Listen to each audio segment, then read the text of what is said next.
I'm here with Mr. Morgan Lerette. He is the author of Guns, Girls, and Greed.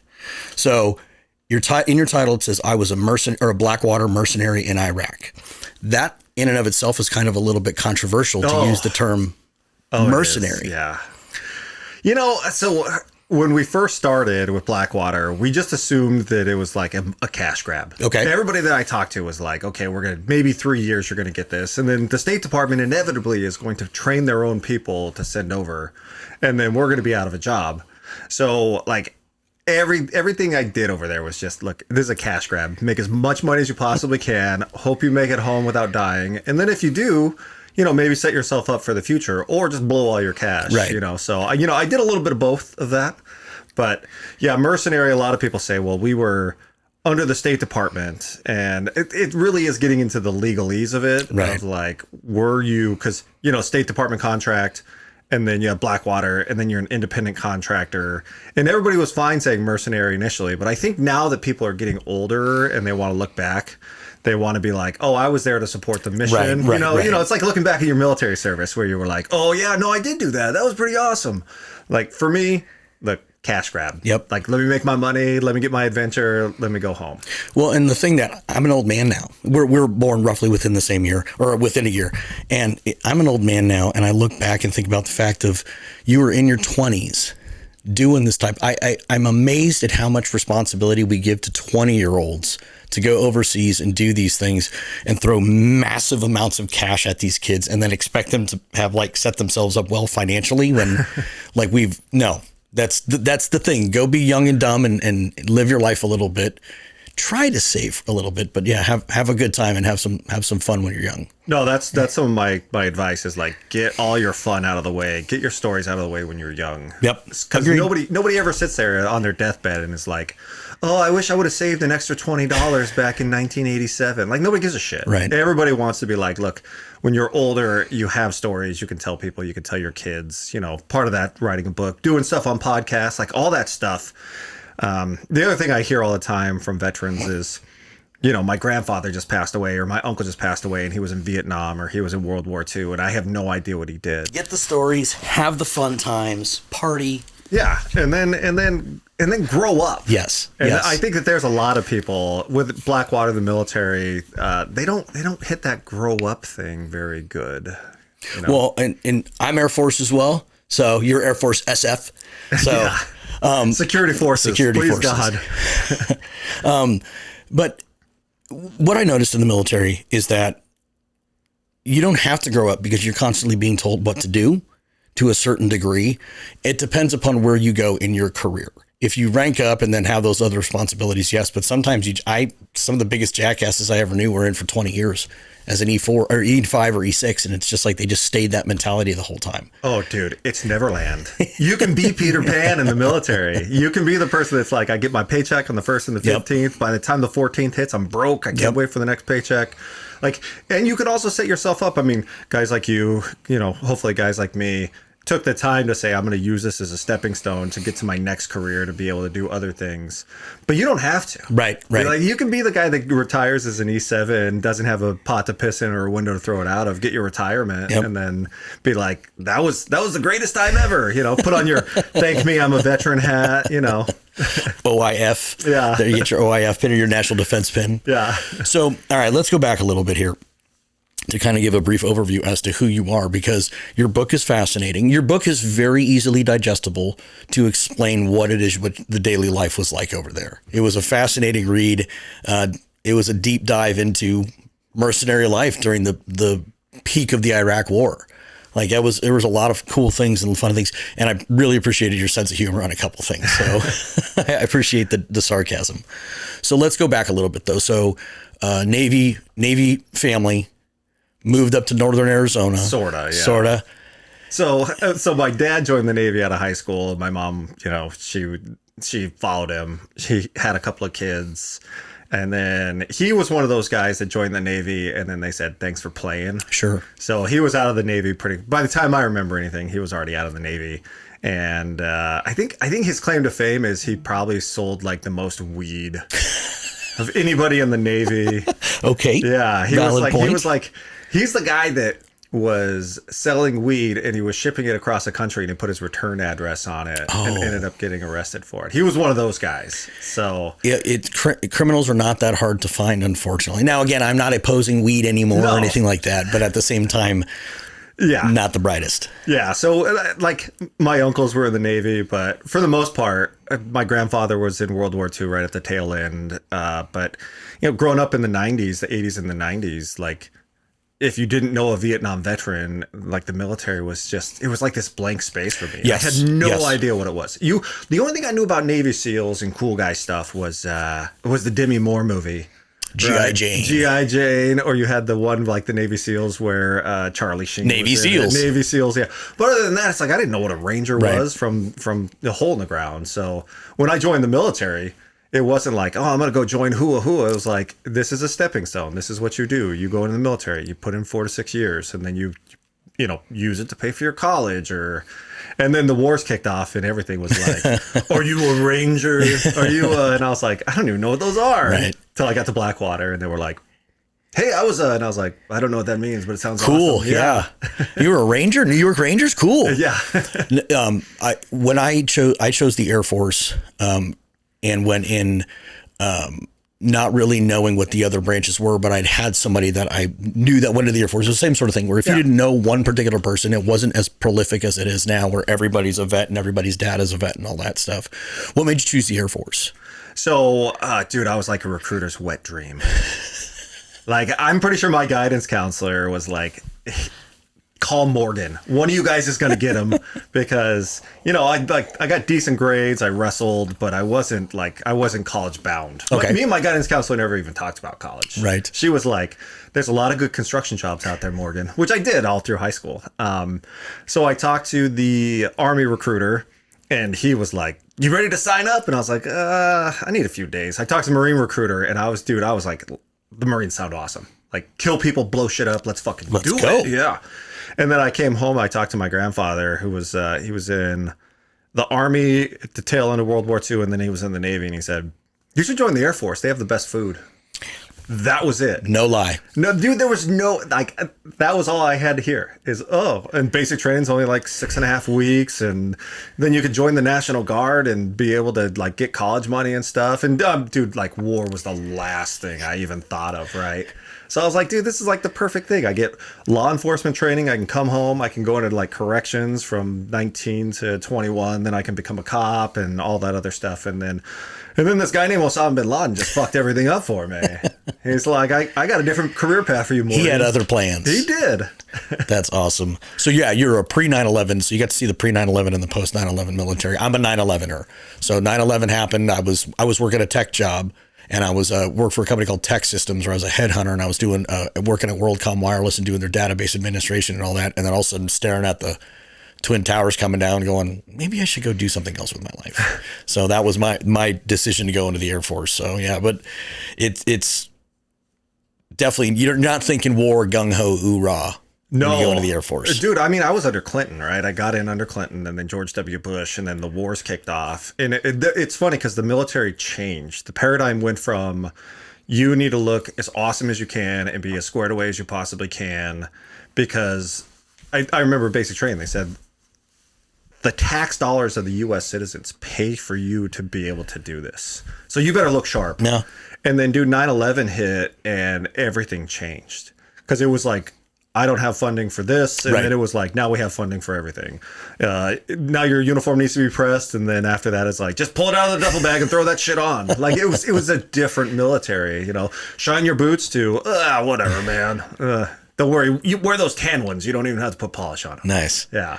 Nice. Yeah, no, like you said, I got to experience the post 9/11. I went in 2002. So not too far long after it had all occurred. So I went in and then eventually went into Intel, which Intel is for anybody that wants to join the military, Intel is amazingly boring as well. Oh my God. Yeah. No. And that's part of the story that as well. It's one of these things we're going to lead into that. So you did your time in the Air Force, went security forces in the Air Force, and then you deployed as Air Force, correct? Yeah. So my first, like right after September 11th, I was sitting in, dude, it was a strip mall. Coconino Community College was in a strip mall in Flagstaff, and my pager went off.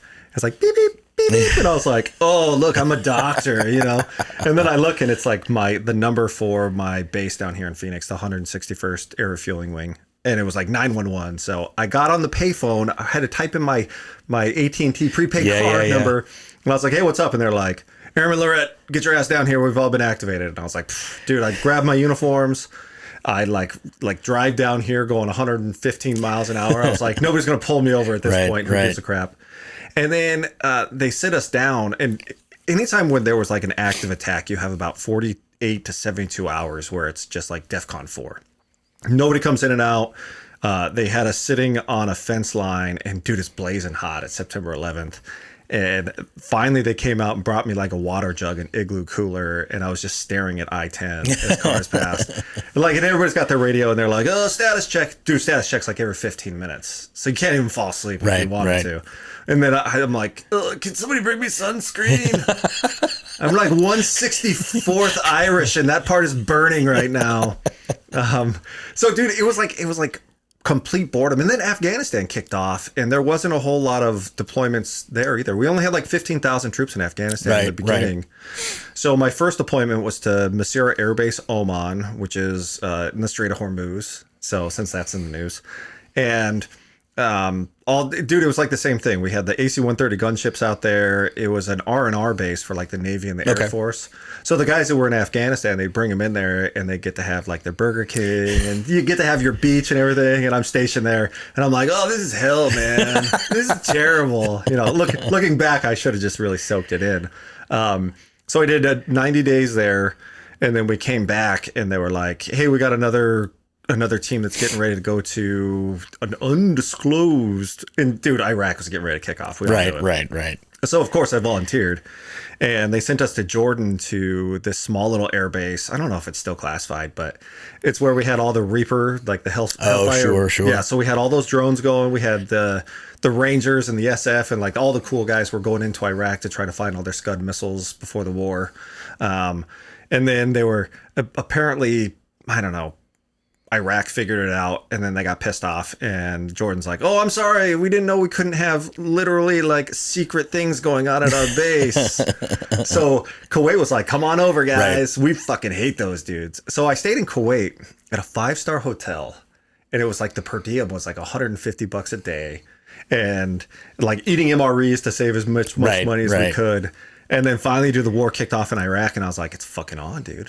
Like, let's go do this. Let's get our war on, right? Because you train for all this time, and there's nothing worse than training and never being able to use it. Right. And I was like, this is our chance.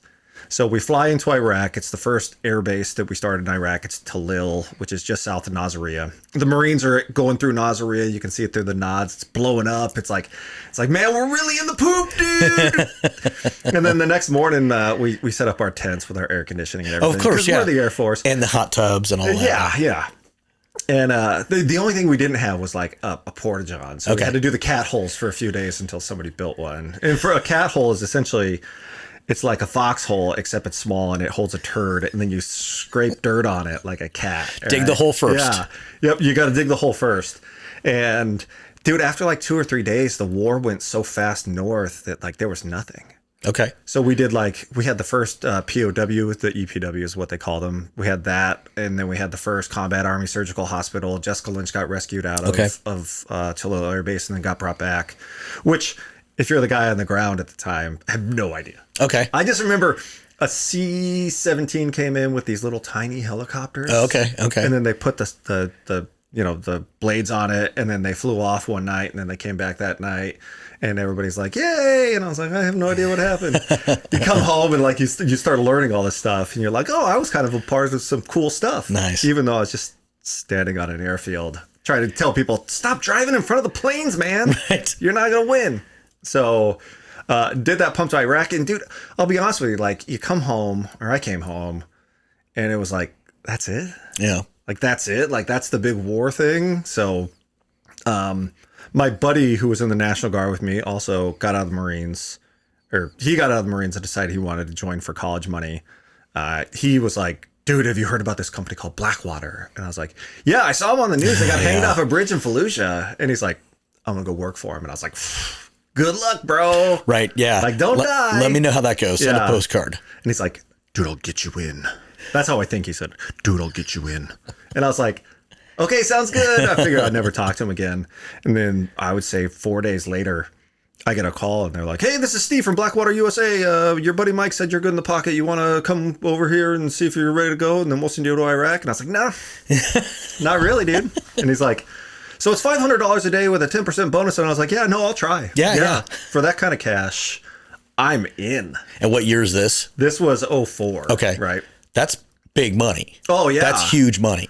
Yeah. No, I looked at it today and it comes out to like $990 a day or something. That's like that. not too bad. No. That's not bad at all. And I'm 23. That's the biggest thing right there. Yeah. And I'm from Cottonwood. I'm poor. From Rottenwood, Arizona. Yeah. Like, dude, I'm like the kid that grew up scrounging around for change so that we could order a pizza once a month, right? Like, dude, we were the government cheese kids. Yeah. So, dude, you throw that kind of money at me, I was like, let's do it. Oh, and that's probably double what, I mean, I don't remember what military pay was, but it wasn't the greatest. So you're probably making $1,400 a month. Yeah. As in the Air Force. Yeah. Something like that without BAS and BAH and all that stuff. But yeah, so maybe a couple grand a month, $2,500 a month. Yeah, so, which I thought was still like that was good money when I was in. But dude, you start showing me those Benjamins, trying to make it rain on me like I'm a stripper. Is it tax free when you go over?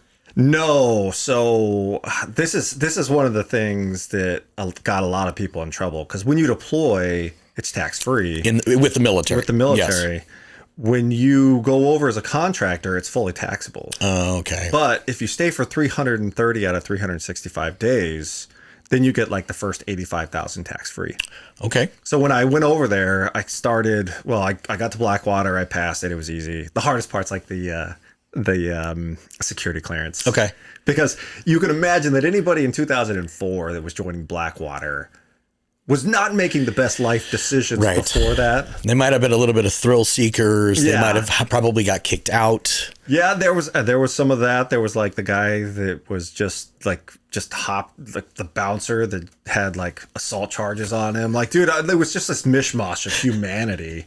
And I'm sitting there next to, I'm Air Force Security Forces, and there's like, I was a Navy SEAL, and I was SF, and I was Delta, and I was like all those cool guy things that I didn't even really grasp at the time. And they're like, what'd you do? And I was like, security forces. I guarded a plane. Yeah, they're like, what the fuck? Are they just letting anybody in? And I was like, all right, whatever, dude. But I know what a gun is. Come on. Yeah, I shot a gun once. Yeah, it was a 22. But I mean, like, aside shoot, move, communicate, like it's not that hard of stuff. Right. And I'm 23 years old, fresh out of the military. I had no problem getting a security clearance. Whereas a lot of those guys, I mean, we lost probably 40 to 50% just on security clearances. Okay. Like, it says you were overseas in the Philippines here. You have anybody that can tell? And he was like, no, I just went over there by myself and hit on ladyboys. Like, it was a weird group of dudes, man. So 2 weeks of training. That's literally it. They're like, hey, none of you guys have ever done this. Actually, nobody's ever done this before at all in a combat zone. Yeah, because you're literally going from a time of no war for how many years to now this is the kind of the beginning of it all. So, I mean, guys aren't seasoned veterans or seasoned professionals. Like, this is a whole new world stepping into it. No, dude, I mean, there may have been somebody else, but I think I was the only person in my class that actually spent time in Iraq or Afghanistan. And I had only spent like 30, 40 days in Iraq, and it was easy day. But like nobody had combat deployments. Gotcha. So even the cool guys, man, they probably got out at the end because nothing had happened for the last 20 years of their career. Yeah. Well, most of them, they spent 6, 8, 12 years in, and then they were like, dude, I'm going to bump out. Like, this is not like I was saying earlier, you train for something your whole life and then all of a sudden you don't get to do it. It's like, well, I'm going to go do something else. So, a lot of those guys were like, this is a chance to make a shit ton of money. Mm-hmm. This is a chance to get my war on. I'm one of them. Like, I've been trained for it. Let's go over and do it. So like the best of the best dudes.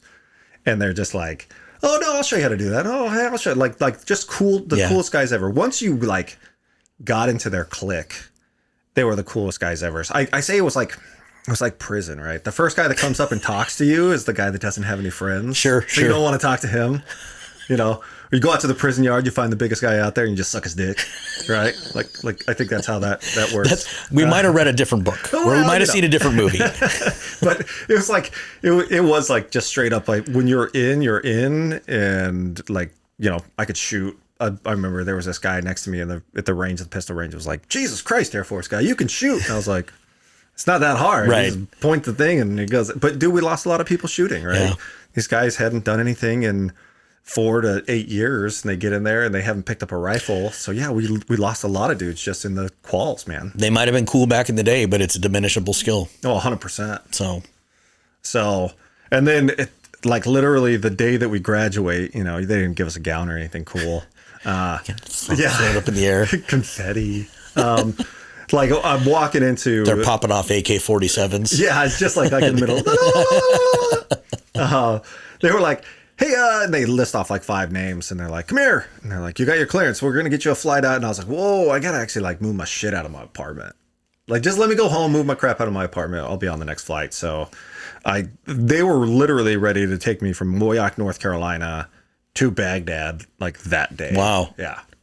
Because the sooner they got you there, the sooner they got paid for the contract. What was the mission when walking into Blackwater? What were you thinking you were going to do? I had no idea Already. To be honest with you. So I don't want to get too deep into it, but when we got to Iraq, President Bush was like, we just won.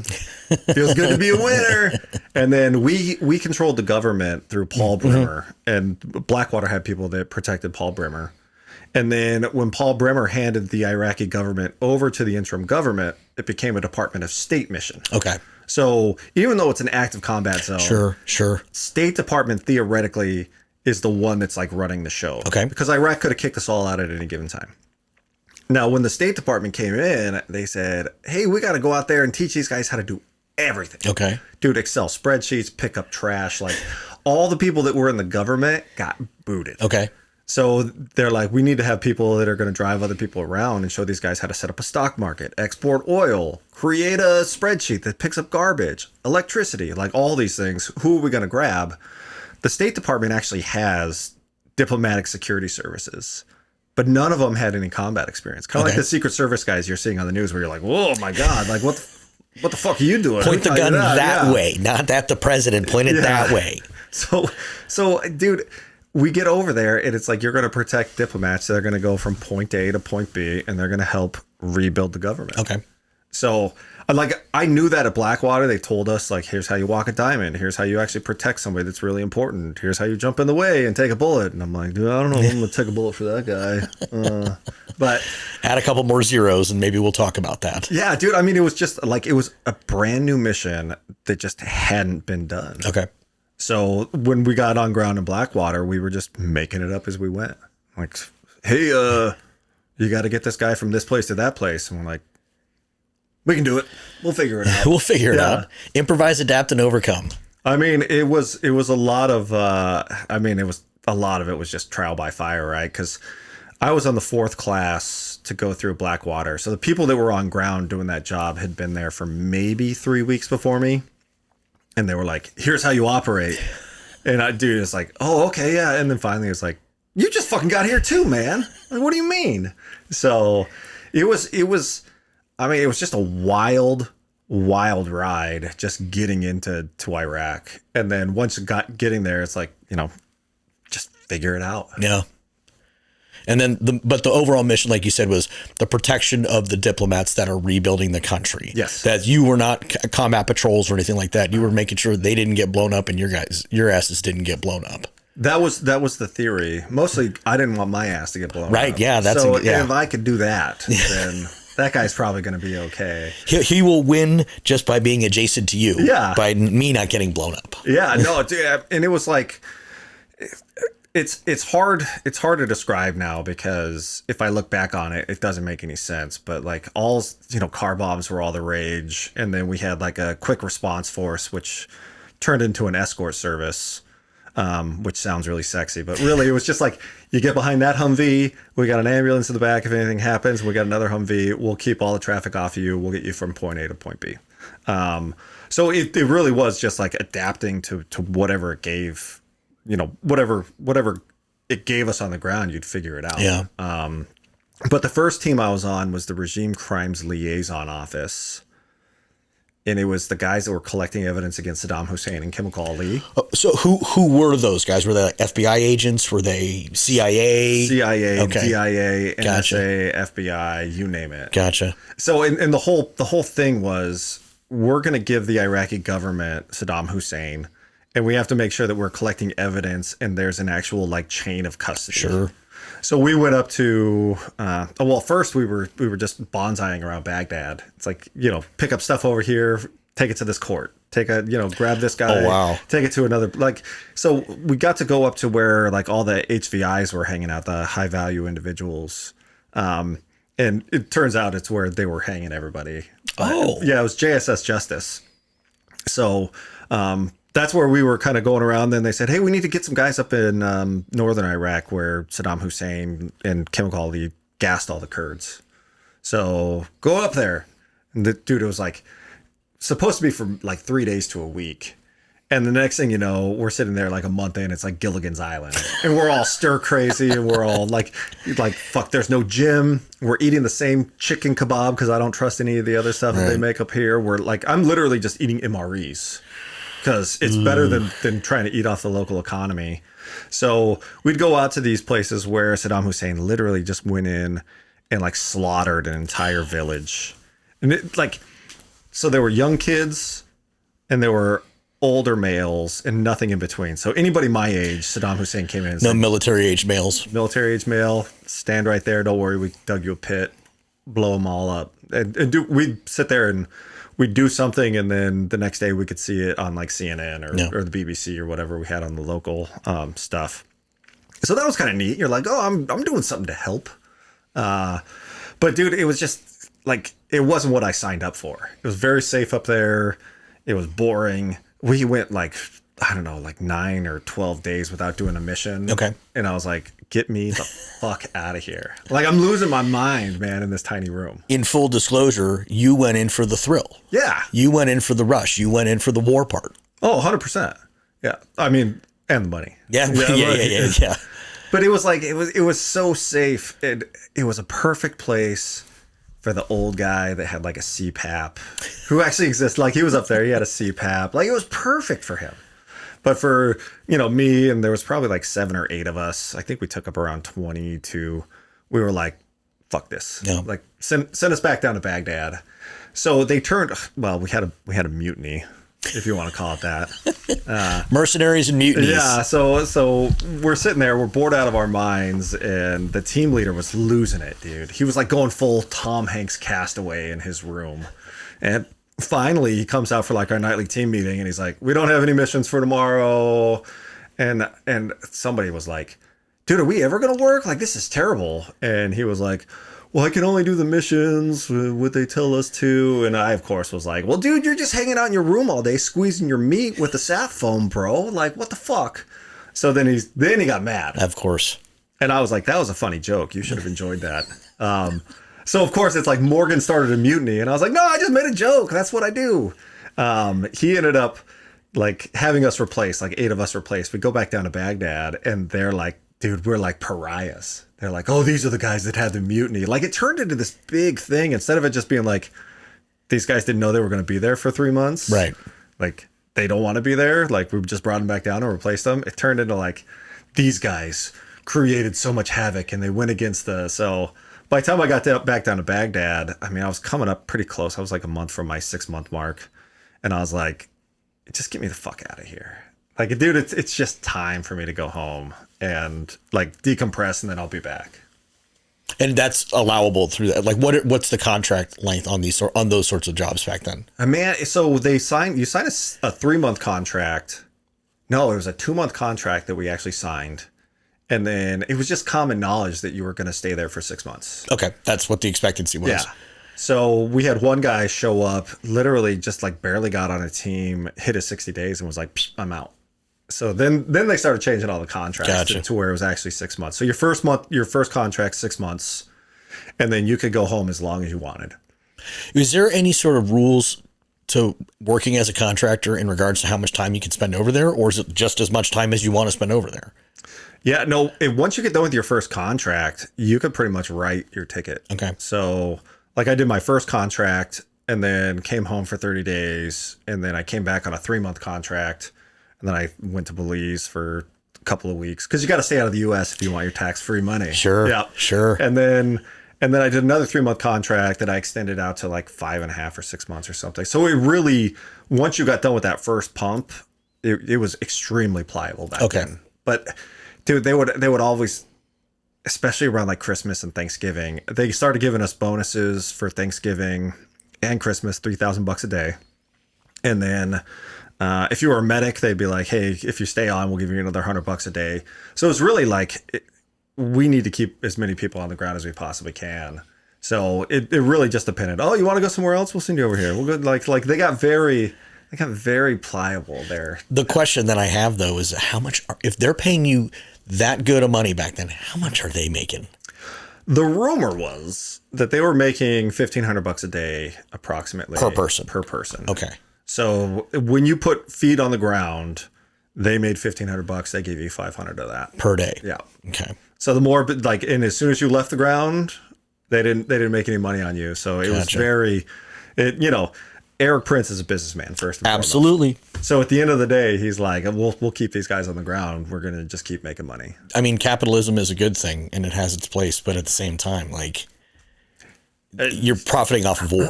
Yeah, so I see both sides. I'm not saying it's bad, but it's a reality. No, it's filling 100%. A mission that nobody else is doing. Yeah, or they couldn't do it. This is the thing, is like those people that were in the diplomatic security services, I did a run with them when I first got there. It's like 2 weeks in, and we're in like the safest part of Baghdad. We're in the green zone.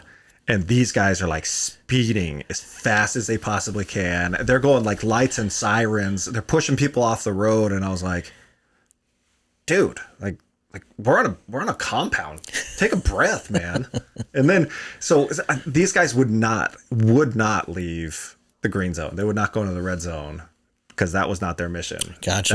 That was for you knuckle draggers that didn't have much to live for. They wanted to look cool and run the lights and sirens inside of the green zone and not go out to where the real danger is. Oh yeah, 100%. I don't blame them. Right? Yeah, they probably weren't making as much as us either. So not if they're government employees. Yeah, not a chance. So you do multiple contracts with Blackwater, and then ultimately you transition out of Blackwater. I've read your book. Yeah, there was a thing. There was a thing with a place. So you leave Blackwater, and then you go back to college. How was that? Going back to college. So now what you would have been mid-20s, late 20s? I was 20. Jeez. Yeah, so I was 23 when I got there, 24, 25. Okay. And yeah, so I was at the late end of 25. Yeah. But with a lifetime of experience. Yeah. So what happened is if you're a contractor, they could fire you for anything. Sure. It didn't matter. It didn't matter what it was. We had one guy that got fired for posting a picture of himself by the cross swords. Oh, okay. We had a guy that got fired because he was taking a leak on a wall instead of on a porta potty. The first time I got fired, I was taking the armor off of the Humvee that was like our armor that we traded with the army. Like, hey, here's some Jack Daniels honey, and they were like, you have whatever you want, right? So. The first time I got fired was for something so stupid. And then I got fired again the second time. And look, dude, I was burnt out. Like it was time for me to go anyway. But I got fired for beating the shit out of the U.S. Embassy bathroom while I was all wasted. Classic Blackwater. It's like, okay, just go home for a couple weeks and then give us a call and then we'll bring you back in, right? Because they can get rid of you on demand, but okay. Blackwater could also just bring you back on. So there's kind of the running joke, like if you never got fired at Blackwater, you were probably a turd. Sure. Dude, we had like 3 guys in Kirkuk that got fired for playing volleyball. They were out there playing volleyball and they were like, oh, we got a team out. And he's like, dude, we always have teams out. Like, we're still playing volleyball. Like, come on, goose. What's going on? And the guy's like, you're fucking fired. So they got sent down to Baghdad. Like, it's hard to explain how little tracking there was of anything. I could get into a vehicle and I mean, it's in the book. we got into a vehicle and we drove from the green zone over to Victory Base, and it was like the most bombed route in Baghdad. Like literally, Route Irish is always getting bombed every day. But dude, the new Harry Potter book came out, and I was like, "Hey guys, I'll buy you some Burger King if we go get the new Harry Potter book." And they're like, "All right, deal." Dude, like nobody tracked us. Nobody was like, "Oh, those three guys, they got blown up because they wanted to figure out what happened in the sixth book of Harry Potter." Like, dude, it's just the weirdest. It was just the weirdest time to be alive. Were you guys ever thought of like when they see people who are not in uniform and rolling, doing around whatever they want, everybody automatically assumes like, man, them are them cool cats. Those are the guys with the black passports and the black planes and the black this. Was that kind of the impression that everybody had, was like, they're doing the super secret squirrel stuff? Well, between that and like, oh, those are the guys that are doing like direct action. They're doing like, and it was like you couldn't convince them otherwise. So it was a Friday morning. I know this because I was all hungover, and partying was always on Thursday nights. So got fucked up at the pool. Next day, they're like, "Hey Morgan, we need you to go protect Michael Bolton." And I was like, "John Bolton?" It's like, the saxophone player, dude, I'm totally in, man. And then as we get over there, we get on the little birds. They fly us over to Victory Base. They drop us off. And this little PFC comes out, like private first class, E3, E4. I was like, "Hey, man, how's the hunting?"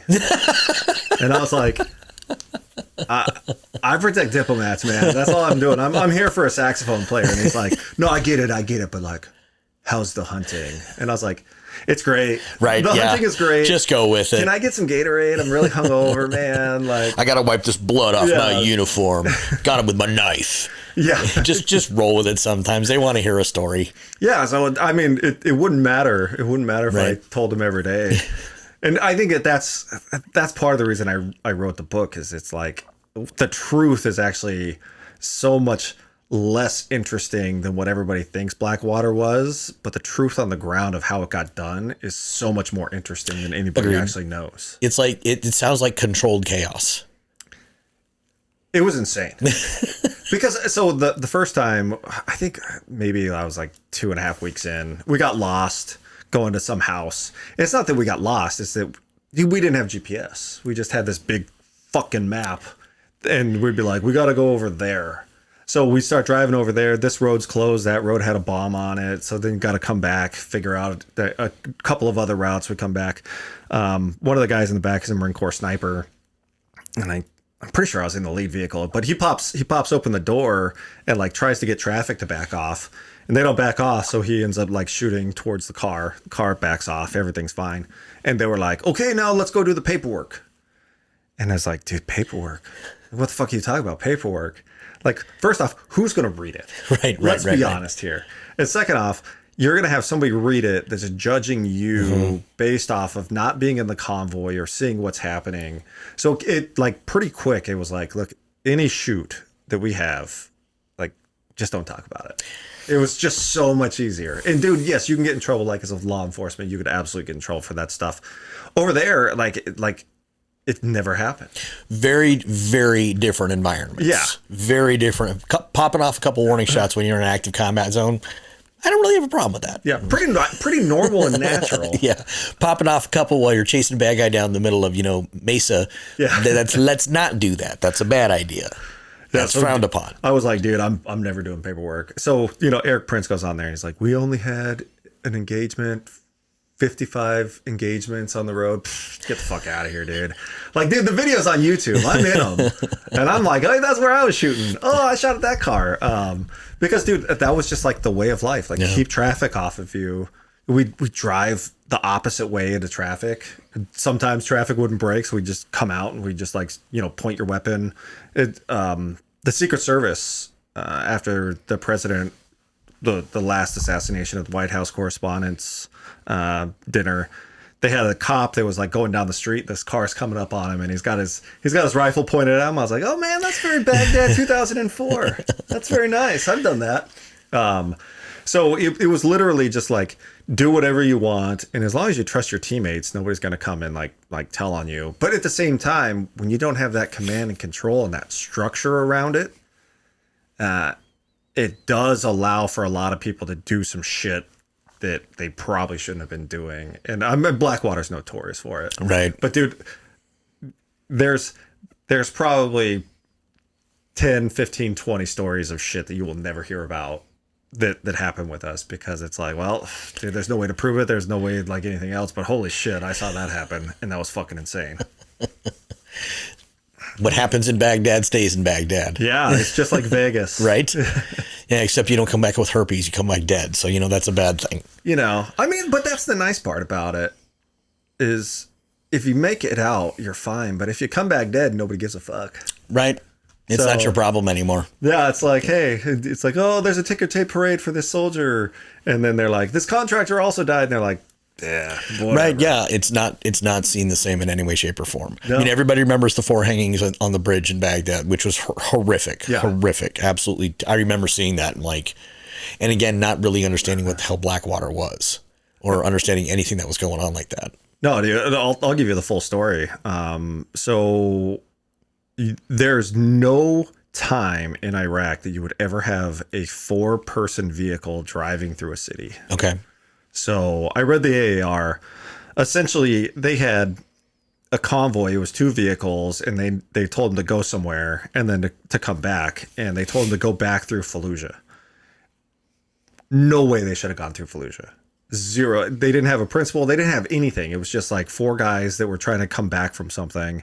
And then once they got into Fallujah, they got blocked in on traffic, and then they got attacked and ended up being killed. And all the other horrible shit happened. But there is a serious problem with contractors and the chain of command to be able to say, I want you to come back from point A to point B.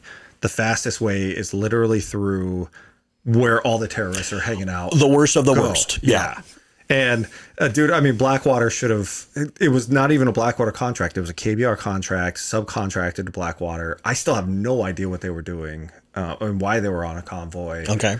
But when you take that chain of command out and something horrible happens like that, then who do you blame? And if you're sitting there saying, oh, it's a corporation, we blame them, dude, corporations get away with shit all the time. Absolutely. So, and let's take it a step further. So that happened. George W. Bush saw it and said, I'm not going to be the next Black Hawk Down president. Right. He sends the Marines in. The Marines start going in and they stop and they do a ceasefire. And then it was November 2004. I remember it because they pushed our flights way up and they were sending the Marines back into Fallujah. And then, Marines went in there, they fought, some of them died. And that shows how having contractors in an active combat zone will change your military and your foreign policy. And I think these are the things. On the one hand, the government says, oh, we can use those guys when they die. It's not that big of a deal. And then on the other hand, say, but when it gets to be too big of a deal, too bad of a deal, then we have to actually change our entire policy for it.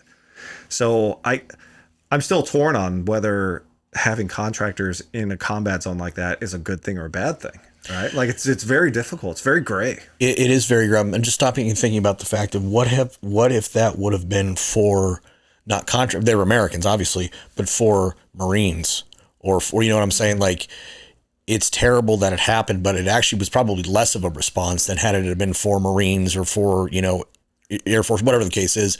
It's still a tragedy though. And even though they should never have been there like that. So it would, but the problem is it would have never happened. That's what I was going to say. This maybe the second push never would have happened. Well, no, the Marines wouldn't have been in there with 4 people in a soft skin vehicle, because that's the one thing you have with the military is you got support. Yeah. When something happens, you say, holy shit, something's happening. And everybody says, go help. As a contractor, when something happens, you say, hey, it's just us guys. Let's hope we don't die. And the problem with that is that then you have to put that into your calculus. That car's coming up on me really fast. It could be a car bomb. It might not be a car bomb. I don't have any support. I mean, half the times we get to northern Baghdad and not have any comms back to be able to call to the talk and be like, I'm going to shoot. Yeah. Like it just changes your entire mentality of how and when and how quickly you react and with how much force. I'm sure there was probably pattern recognition after a short period of time where he started recognizing these people are shitheads and these people are not shitheads. I'm sure. Was everything kind of commingled or intermingled? I never deployed, so I never saw any comment or I never did anything like that. So it's recognizing your surroundings and all that. I mean, no, I never even thought about that until you just brought it up.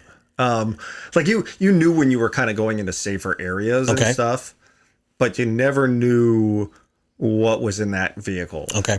Or what the intent of that person is. There was no pattern. It was just wild and random, and what you came upon. Well, dude, I mean, this is the other thing. It's not like we had an intel cell where we were like, hey, let's go over here and figure out what's going on over here and these patterns and those. Like, we would walk into a little talk that had like the CIA and stuff. We'd look at the board and go, oh yeah, we probably want to stay away from that. and then we'd jam out on a different route. But that was it. So like everything was a car bomb. And when you got the ambassador to Iraq, like, you don't take that chance anyway. Right. Right. It's different if you have maybe, I don't know. It's almost like you having your grandma in the car versus having a random passenger in an Uber, right? Like, you're just going to be a lot more protective of it. So it as much as I would like to say, yeah, after a while you could have patterns, but dude, their patterns would also shift all the time. Yeah. Right. They were smart and crafty as well. Yeah. They were trying to beat the Americans. Well, and the Sunnis hated the Shias, so the Shias hated the Sunnis, and the Kurds hate both of them. And it's like you could be on a fault line and just have absolutely no idea. Because in 2004 is when they had all those Shia kill squads that were going through Baghdad, and they were like, "Yeah, you were my neighbor for the last 20 years. Yep. Great guy. I'm gonna go blow your head off because you're a Sunni."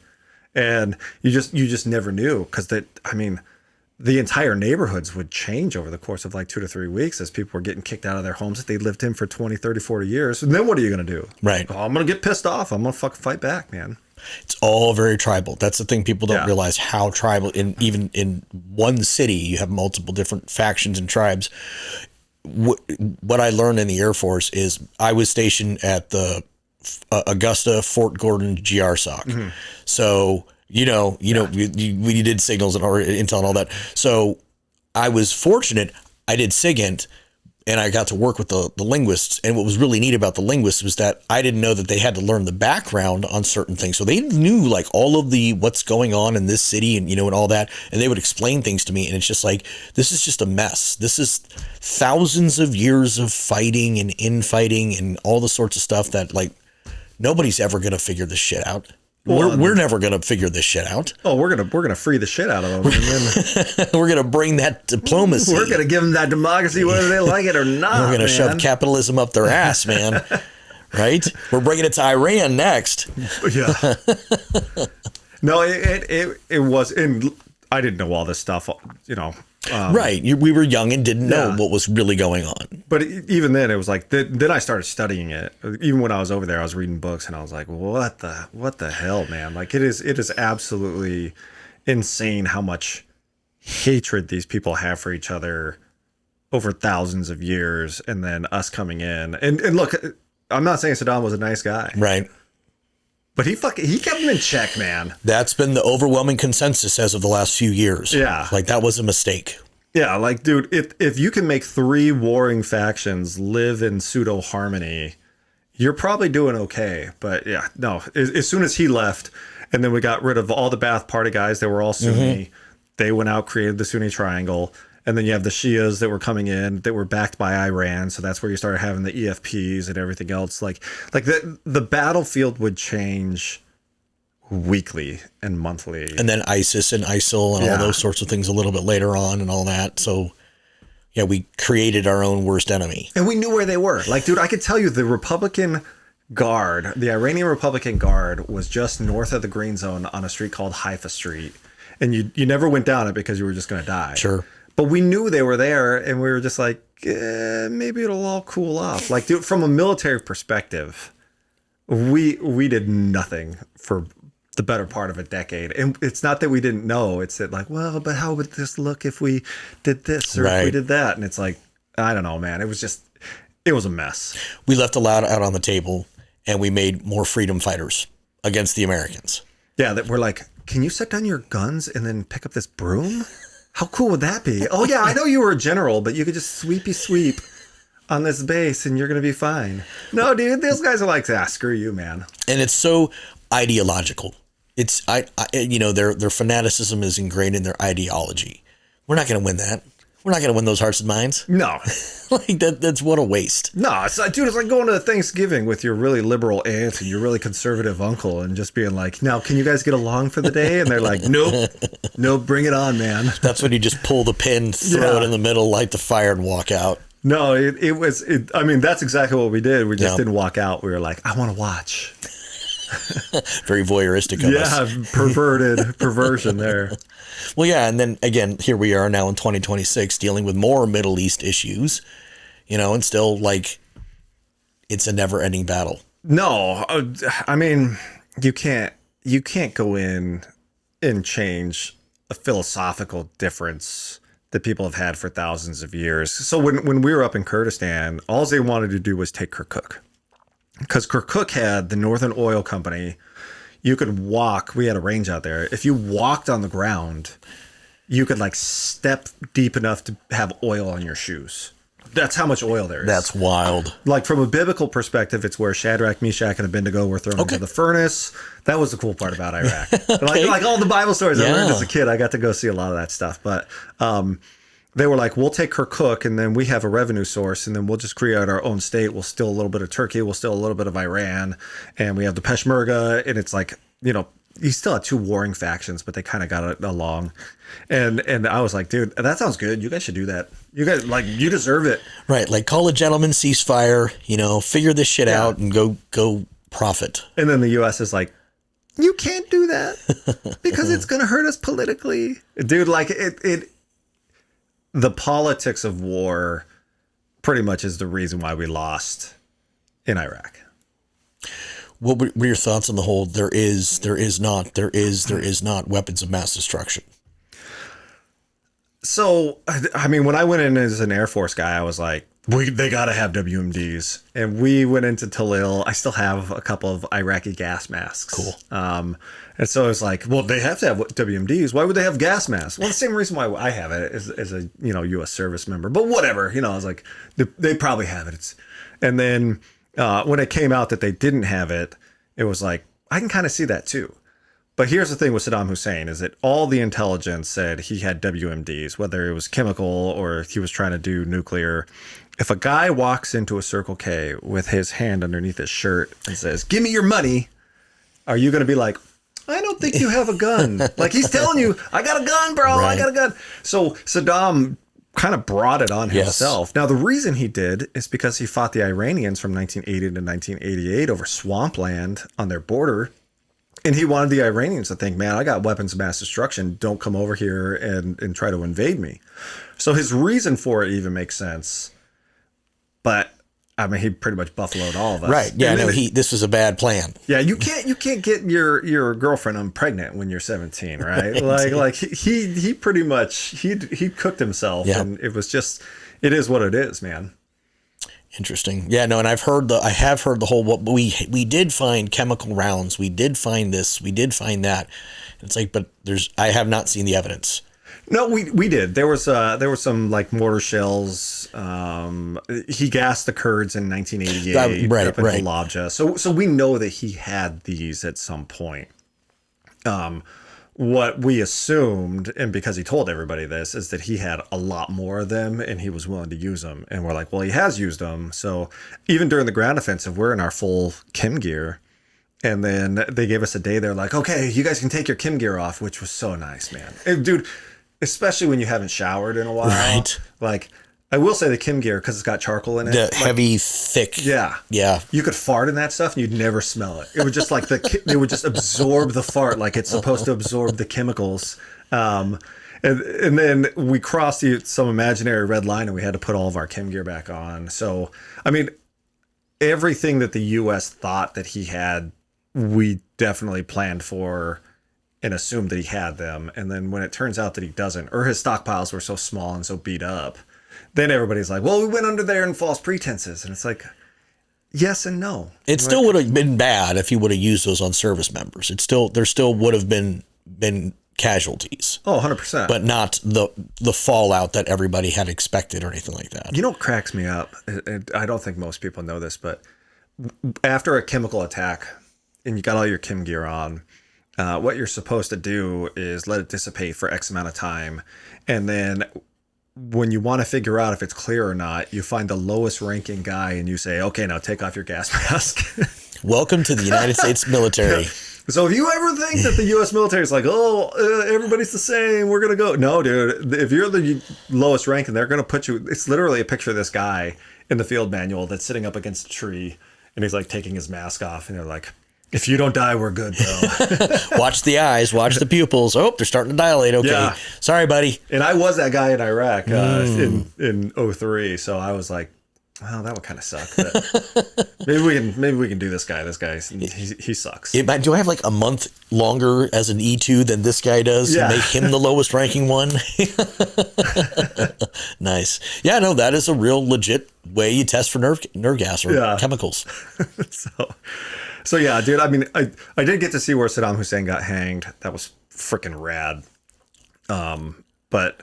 You know, Tariq Aziz, that little guy, he had the little mustache. I got to see him in 09 when I was up there with the Army. But yeah, I mean, it honestly, the best thing we ever did was leave and let them figure it out. Because as long as we stayed there, one side or the other was going to have a reason to fight. And then once we finally left, it's like, you guys either need to figure this out or split up or do whatever you want to do, man. I'm a big fan of, I think that this is a controversial take maybe, but I think the Middle East needs to figure out the Middle East. Even with what's currently going on, I'm not a big fan of what's currently happening with Iran and all that sort of stuff. I don't know. I think it's significantly more complicated than anybody actually realizes. And we're trying to impart our way of democracy, peace on earth or else, that's what it's boiling down to right now. No. So here's my take on Iran. You know those videos on YouTube where there's like a drunk guy outside of a bar and he's fucking with the bouncer? Sure. And everybody's like, just go home, man. You're drunk. Just go home. And he's like, no, man. And he comes up and he's like poking at the bouncer. And the bouncer's like, I don't want to do this. I don't want to do this. I don't want to do this. And then finally the bouncer has enough and he punches the guy out. And the whole crowd is like, yeah, they're all stoked about it. That's Iran. Iran's the drunk guy. The crowd is all the other Middle Eastern countries at this point that are like, we can't keep dealing with your horse crap, bro. So I don't know if I agree with it or disagree with it, how it's getting done, but we owed those fuckers for all the EFPs and the killing service members. So like that's the way I look at it. It's like, dude, maybe it was time to punch out the drunk guy at the bar. And then now, but dude, if we put boots on the ground, I'll be like, I'm the last one. Right. I'm out. Right. No, and I do agree 100% that Iran needed to be dealt with in some way, shape, or form. I'm not a foreign policy expert. I don't know what that looks like. I'm not a general. I don't know if this is the right strategy. But at the same time, I just think that, I don't know, we got to figure out something with this country. Because again, everybody doesn't like them. They don't play well with anybody right now. No, but all their friends are like, Saudi Arabia is like, don't do it, dude. Stop poking at the bouncer. Right. And then they get punched out. They're like, yes. That's exactly it. Yeah, and I just don't want to see boots on the ground. No, 100%. Like, we can accomplish what we need to accomplish, but yeah, I don't want to be putting young Americans on the ground for fucking Iran. No, not, dude. None of those people are worth it. And no. I know that's a bad take, but dude, when you've had, like, I had buddies in Blackwater die when I was an Army officer. We had a girl die, and it's like, dude, it's not worth U.S. blood being spilled for those people, because it's not like, I don't know, man. Like after World War II, at least it was like, okay, now we're going to play nice. Right. Like, they went the opposite way. It's like we spent all that money, all that time, all that energy, all those lives, and they're like, China looks nice. And you're like, come on, man. Like, come on. Yeah, stop that. No, we just agreed that we're not going to do this. Yeah. I don't know. I don't know what the answer is. And I have a military-aged son right now who's thinking about going in, and it's just one of those scary things. It's like, that's the last place on earth I want you to be right now. Yeah. No, I mean, who knows? It used to be pretty normal. You'd have like 10 years in between wars, right. 10 to 15, right? And then you have Vietnam, and then you had Desert Storm, and then you had Black Hawk Down was kind of in that area. 94-ish, 95. Yeah. And then 10 years later, you got Iraq and Afghanistan, but they lasted so freaking long. There's no break, so it's like we're almost in that area where it's like it's time for the next war. But we didn't actually finish the last one. Right, we have a couple that we still got hanging out there that we just decided to leave and give back to the Taliban and all that stuff. Oh, those Taliban, just salt of the earth people. Like I said, now they are sweeping. Now they are doing the administrative stuff. Now they are, we got to go from being a terrorist now. Now I got to, do the administrative clerk work. That's quite a change. It is. Well, and theoretically, that's what Gaza was going to do. We're getting like way into foreign policy. But Gaza, they were like, let them elect these guys, man. Right. And then when they don't get their garbage picked up, they were revolt, and then they didn't. And now it's kind of the same thing that you're seeing, like the Taliban, like, oh, well, let them have it. And then somebody will stand up against them, but they're not. Like, there's just a lot of, it's just a different mentality where your tribe is first, and then your sect, and then, maybe your country is like fifth or sixth down the line. So there's a lot of people that are like, look, if you leave me alone, you can do whatever the heck you want. Right. They don't have the nationalism not being a bad thing, but they don't have the nationalism that the West has, where they actually give a shit about their country. It's just not ingrained in them. Oh, 100%. It's very, even Kurdistan was very, very nice, very clean, very, like, they had their own taxation system. The Barzanis and the Talibanis are still fighting each other.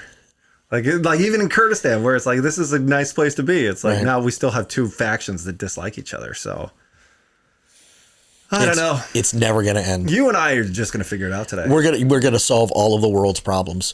Well, again, I'm just going to, I recommend mass doses of THC for the masses to bring everybody down a couple of levels. Yeah. So because the cot just gets them all wild. It gets them fucking wild. Yeah. No, we don't want them sucking on that stuff. That stuff's terrible. Yeah, it's more like cocaine than anything else.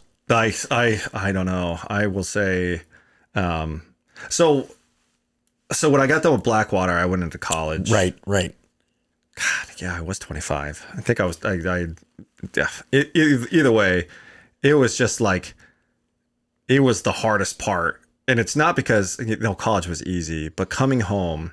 You deploy as a military member, you come back with your military family, you guys kind of help each other out, and then you say your goodbyes, and everybody calls you a hero and all this other stuff, which, nobody really likes it, but at the end of the day, like, there's some kind of pride there. Sure, of course. You come back with Blackwater, it's just you, bro.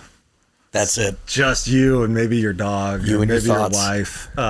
So, dude, it was hard. Like trying to figure out how to come off of that highest high of like every day is going to be crazy to, oh man, I got a sociology 102 test to worry about. Like it was not an easy transition. And I didn't write about it, but there was this. I was at the community college that they moved from the strip mall into its own building. Oh, yeah, that's good. Coconino County. Yeah, Coconino Community College. And they had this little security guard, and I went to a stop sign. I stopped. That's what I'm going to tell everybody. And then I went to go park, and I forgot my book. So I walked out to get my book, and this guy's putting like a sticker on my car. It's like a $25 fine for not stopping at the stop sign. And dude, I was ready to fight. Like, I'm screaming at him. I'm in his face. This poor kid, man. I can still, kind of chubby guy. He's got glasses on, and I'm losing it, dude. Like all that stress and stuff. Like, the only thing I could figure out to do is just like react with anger. And I ended up like joining the Army ROTC. I mean, I think looking back on it, it's like you kind of miss that camaraderie. You miss. Oh, absolutely. And it's like. And you still want to do a cool job, right? Like, I was still 25, 26. So I joined the Army ROTC. I thought I was going to fly helicopters. And they were like, that's going to be a 6-year contract after you do your year and a half of training. And I was like, 7.5 years? I'm not giving you guys 7.5 years. So I ended up going Intel, which is fascinating. It is fascinating. Like, it is pensive. It is like brain teasing. It's like playing Wordle. And then... so boring. It is so boring. So boring, man. It's so funny. I've never spoken to anybody that's done something like this as well that knows being locked in a skiff for 10 hours a day, man, you have access to the coolest things that you can't talk about with anybody else. Oh, and you can dive as deep as you want. Agreed. Into anything that you want. Agreed. Like, this is amazing. And then like most of my team was human intelligence. So it's like, you know, going there and doing interrogations. So you must have gone to Huachuca for training. Yeah. Okay. Yeah. Yeah. That place is a dump. That place is a dump. Yeah. When were you at Huachuca? 08. Okay. Yeah. I was there in 03, 04, 03 or 04, but yeah. Yeah. So we did our intelligence training down there, and then Sierra Vista's pretty. Yeah, I mean, look, the mountains are gorgeous. Yes. The town is not. Was the famous Sam still there when you were going there? The bar right out the main gate. Is that I thought it was. It like might have changed. The Thirsty Gulch or something like that. It might have changed, but when I was there, it was the famous Sam's. It was right out the main gate, about a mile down on the left side of the road, and it was the bar that we would all go to. That was the place. I mean, I wasn't really going out too terribly much because I took my dog with me. Like she was just my calming everything. It's having my dog, so it was a great excuse when everyone's like, "We're going to a party." I was like, "Oh, I got my dog. I'm gonna snuggle her in the hotel that I'm not supposed to have her in." But yeah, dude, I got stationed at Fort Lewis. I got a team, HUMINT, SIGINT, and counterintelligence. We deployed at Baghdad. Probably the coolest job you could have in the Army as an intel guy. Okay. Right. Like you're getting every part of intelligence, and we were targeting, we were doing like, phone exploitation, computer exploitation, sensitive site exploitation. And I just looked at myself at JSS Justice, where I would go for Blackwater making $550 a day to making second lieutenant, first lieutenant pay. I was like, dude, if this is as good as the Army gets, I gotta get the fuck out. like as cool as all this stuff sounds. Like, yeah, we took down I think it was number 5 on the list of terrorists in Baghdad. The SF guys went and took him down. We took his phones, did all the intel stuff, and I was like, this still sucks. Like, there's nothing about this that I enjoy. I get it. You want the direct action. You wanted the direct action. Yeah. I mean, I should have went infantry if I really wanted to do it, but at that point too, I was like, I kind of had my adventure, right? And I don't want to be the guy that's chasing the dragon, right? I don't want to be the Blackwater guy that 15 years later is still like pulling contracts and going overseas, and like I want to actually have a life, and I think that's just how I looked at Blackwater. That's how I looked at the military, where everything was just going to be the next stepping stone. So becoming an Army officer, making captain, that was like, that's my next stepping stone. I can do that. And then from there, here's the one thing that I will tell anybody that will listen. When somebody gives you good advice, take it. Right? Like, dude, Blackwater was never on my radar. My buddy's like, dude, I'll get you in. Let's do it. Just say yes. Go get your adventure, do stuff. When I got in as an Army officer, it was completely different than being enlisted. Enlisted's like, oh, I had to suffer through it, so you have to suffer through it too. Go eat that poop. Yeah, eat that poop, right? Like that's the enlisted mentality. Right. As an Army officer, I started talking to all these other guys. They're like, what are you going to do when you get out? And I was like, well, I'm going to go get a master's of social work up at NAU, like a master's degree. That's going to make me. And they're like, you're an idiot. Like, you're an absolute idiot. Like, you should be going to Harvard. You should be going to like Chicago or Tufts or one of these like really elite schools. And then from there, like, go to the school where people go and recruit you instead of you having to go try to find a job. Right. So I was like, yeah, I should probably do that. And I did it somehow. Like, I'm at Tufts University trying to go through foreign policy with these like extremely liberal. Tufts University is on the list where Pete Hegseth said, we're not doing fellowships anymore. Okay. They're way too liberal, right? So it absolutely spectacular school. You could get whatever education you wanted. Extremely liberal. Oh, so my dog's not happy. Oh, no, I just heard her. Sorry. She's like, I miss you. Yeah, I know. I'm sorry. She's like, I heard him talking about his dog. So, dude, I go to Tufts. Here's the one thing about everybody, this mentality. We're sitting around this table and everybody's acting like they're like the head of a department, State Department, DOD, you name it. And we're playing this war game and I'm like Department of Energy or something. Cause I don't want to be DOD. Like just don't typecast me here, bro. And Iran fires on a ship, kind of like what's happening right now. And by the end of it, dude, all those liberals are like, bomb them. And I was like, whoa. I was like, dude, I'm like the peacenik and I love war. Like, don't get me wrong, I love everything I have in life is based on having gone to war. But come on, guys, like, slow down. So it's funny because people are like, well, what about, how come these guys bombed? Why did Obama bomb Syria? Because, dude, as soon as it gets to a certain point, everybody that hasn't experienced combat is like, it's combat time. Right. They're more quick to jump the gun than anybody else. Yeah. Yeah, that makes a lot of sense. It was insane. It was absolutely insane. And then thankfully I took advice while I was there where somebody's like, why are you going in and getting security studies if you don't want to go work for the CIA? Because that was my plan. And then I got to DC and I was like, dude, DC sucks. Right. So they were like, go on the business side. So I switched over to a business track. It sucked. It was miserable. Accounting, finance, all that other stuff. But when I got out with that degree, it was like, now it opened up these doors to be able to get into corporate America. It, not starting at the bottom, starting somewhere above the middle. Yep. So ask for advice. People are always willing to give it to you. They're always willing to help, but you have to actually take it. I can't tell you how many people are like, hey, Morgan, what should I do here? And then I tell them and they're like, nope, that was stupid. And it's like, if you look at someone's lived experience and they're giving you solid advice, take it. Just take it. Just take it. I do remember a quote that my father told me. He said, let me teach you about advice. The wise don't need it and fools don't heed it. Yeah. Yeah, dude. Yeah. 100%. I know, right?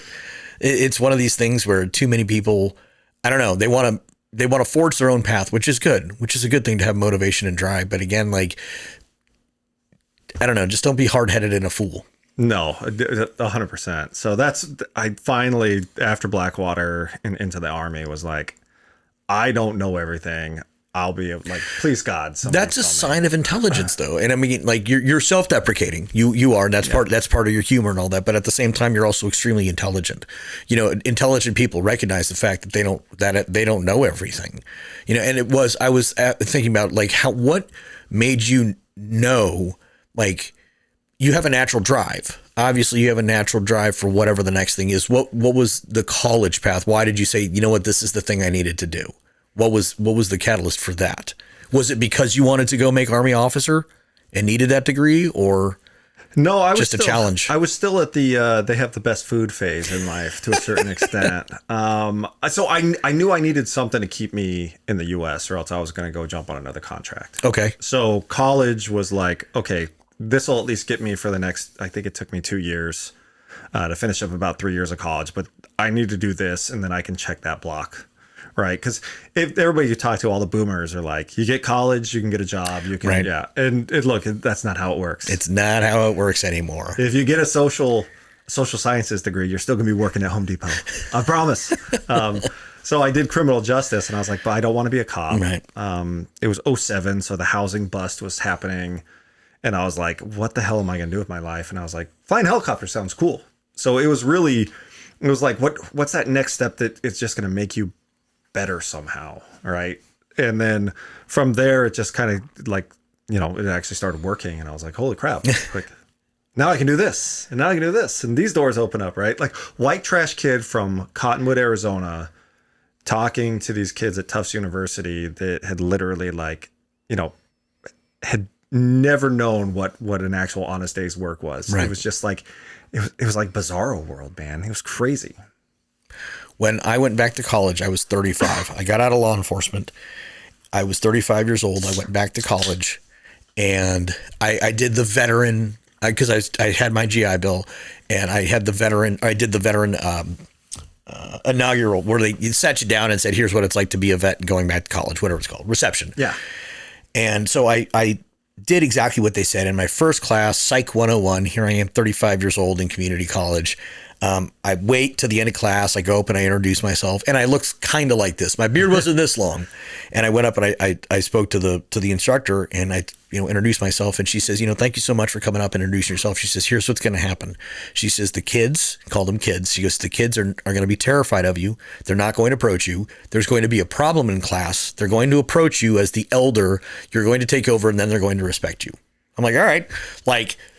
Just a few days into the class, that's exactly what happened. Like they wouldn't talk to me. They wouldn't come near me or anything like that. But then there was like a question that they had. So then one of them moused over to me and asked me a question. And then from there it was, oh, we're all good. And it was like that in every single freaking class. And I was just like, all right, this is just the way it goes. Being a little bit older and having more experience and being able to say what's on your mind and not being an 18-year-old kid. Well, in the first class is like, because you end up having the same classes with these kids. So the first class, it was like, who wants to be in groups? And everybody's all weird. And then they see like you take over something. And then the next class you have, they're like, I'm in your group. Yeah. I'm in your group. I mean, I had it to the point in the ROTC, we had people that a number of us were in the same classes, and they'd be like, yeah, whatever, Morgan will finish it. And then I'll go, dude, just finish this paper for the group project. But yeah, I mean, you hear about like the gap year and stuff. That's what fancy snooty kids do. Like if my kid said, hey, I want to take like the next 3 years and become a plumber, I'd be like, absolutely. Yeah. Right. Like, go be a plumber. And then look, we'll talk college after that. But it gives you a grounding, but it also makes, I mean, maybe it was just because I had just gotten back from Iraq, literally both times. I was very hesitant to like speak up, but when I spoke up, it was not good. I remember the Virginia Tech shooting happened when I was doing my undergrad, and they were like, who wants to talk about it? And I'm in a sociology of something class, and the guy's like, nobody wants to talk about this. And I was like, I think the guy's a pussy. And the fact that he didn't let somebody come in and actually blast him makes him an even bigger pussy because he killed himself. And everybody's like, ugh. And then it occurred to me later, like, he wanted to talk about the social things that happened to make this terrible tragedy. And I was like, that guy's a dick. So yeah, I mean, I think overall college is good just to expand your thought process. Sure. Oh yeah, no, I'm a firm believer that we should all, like, after high school, you should get a couple of years of community college for your English, your math, your science. Just keep your brain going. You don't realize how dumb you get, how quickly you lose stuff when you're not reading, when you're not diving into stuff, learning something new. Yeah. When you're not learning something new, your freaking IQ just drops dramatically. And I just did a whole special on cannabis and IQ, so I just released that just before you. Yeah, I did. Yeah, I did a whole deep dive on it and all that sort of stuff. So the cannabis thing, and I'm going to pick your brain a little bit, sure, because I'm an avid believer in do whatever you want. I can't do it. When I smoked pot, I was one of those guys who was like, I'm going to smoke it as hard as I can, and I'm going to hold it into my lungs until, and the next thing I know, I'm like so stoned that I can't move and I'm throwing up, and like for me, it just wasn't enjoyable. I know there's people out there that aren't me. Like, I did the same thing with alcohol before I stopped drinking. Like, I'm just one of those guys. It's like, if you give me one, then 10's got to be better. It's right? Full throttle. Yeah. You're a full throttle type guy. Yo, 100%. So there's a lot of veterans that have been using it and seeing a lot of positive with it. And then you have ibogaine and you have psilocybin and you have all these other things. So, I mean, from having been a military guy, like, have you seen that transition where somebody comes out and says, look, I can do this every couple days, or I can do this, and it just helps me calm. Because dude, when I was smoking weed, I was all paranoid. Dude, if I would have came back from Blackwater and started smoking weed, I'd have been like, ISIS is next door, and I'd have been kicking in doors and stuff, man. It would have been bad. It's all about, I'm huge about the medical side. If people want to recreate with cannabis, I don't give a shit. Do it. Have a great time. I'm all about the medical side. About I've seen cannabis change people's lives, and I've seen it change veterans' lives for the better. Personal friends of mine I started using because of my back pain, and then when I started consuming it, then I had some mental health breakthroughs, and I have PTSD regarding my law enforcement stuff. Like I said, never deployed, never went overseas. I don't want to ever seem like I was cooler than what I was. But when I started actually diving into the actual medicinal part of it and seeing, I'm a full throttle type guy as well, but I've had to learn the moderation part, unfortunately. And my big thing I always say is with intention and purpose. Yeah. So I use it for my back pain. I use it for stuff like that. And it's all, yes, I have seen it change people's lives. I have seen people come out of their shells. I've seen people be able to just talk and have conversations and just, be able to not just be inside of their shell because they're able to expand and not be a slobbering drunk and fall down because they're drinking or anything like that. Yeah, no, it's been huge to see. There's a couple of veterans organizations that have, regarding cannabis specifically, that are helping people. So yeah, no, it's been a game changer, and I've seen a lot of people. The problem is that what happened a few years ago is all of these special warfare guys started coming out and talking specifically about ibogaine, specifically about MDMA therapy. What's the other one I'm thinking of? Ayahuasca and all that. And I'm all for it. I've not done any of those things. I'm all for that. But what it appears to me is they skipped cannabis. Yeah. Like they've complete, like I believe that cannabis is a good bridge in between those sorts of things. I'm not ready to do an ibogaine or ayahuasca trip. Like that just ain't for me right now. But cannabis helps me, you know, and it helps millions of other people. But there's been so much push because those guys had such a big, powerful voice. And dude, everybody wants to hear from the SEAL. Yeah. Everybody wants to hear from the Ranger. Everybody wants to hear from the Delta, the SF guys, the Green Berets and all that. And the rest of the military just kind of gets lost in the sauce. Yeah. So when they start talking specifically about that, the lawmakers listen more. Everybody listens more. That's just, you know how it is. That's just fair, the way it goes. But yeah, no, I'm a huge proponent of it with intention and purpose, you know, using it for specific things. Yeah. I always tell, I mean, any veteran that's ever asked, like, dude, I remember we'd go mushroom hunting in high school where you go and kick over cow shit and then you eat mushrooms. And I always thought, man, why didn't you just eat the cow shit? Like, it's probably the same. Like, I have no idea. But if it makes you feel better and you can actually moderate it, yes. I think that there's absolute, I think there's a place for a lot of that stuff that because I mean it's just the synapses in your brain start growing because like ketamine. Mm-hmm. I know that there's a lot of positives that'll actually make like you regrow these synapses instead of like focus. You know, your brain, just like everything else, figures out the way to be the laziest it can to get the job done. So if you make it do something different, I read this fascinating thing. I got to try it. In Russia, they actually had kids, it's Germany. They had kids. With their left hand, they would write numbers, and with their right hand, they would write letters. Okay. And they would make them do it for 5 minutes. Interesting. And they said for like the first minute, like your brain won't process it, but somewhere around like the 3 to 4 minute mark, you can actually see it. And people explain it that like the right and your left side just kind of like bifurcate, and you have the ability to kind of concentrate on both because it's getting your brain to actually talk to itself internally. So if there's, dude, I mean, if you can take Delta 8, Delta 9, whatever it is, and you can do that and do it, man. I will say this, that when I have ADHD, I did not know I had ADHD until I was 35 years old. I was in therapy and then my therapist, I did one of these bing, bing, bing type moments. And she goes, oh, well, your ADHD is in full swing right now. And full disclosure, my wife was with me. And I said, I don't have ADHD. And my wife looks at me and the therapist goes, okay.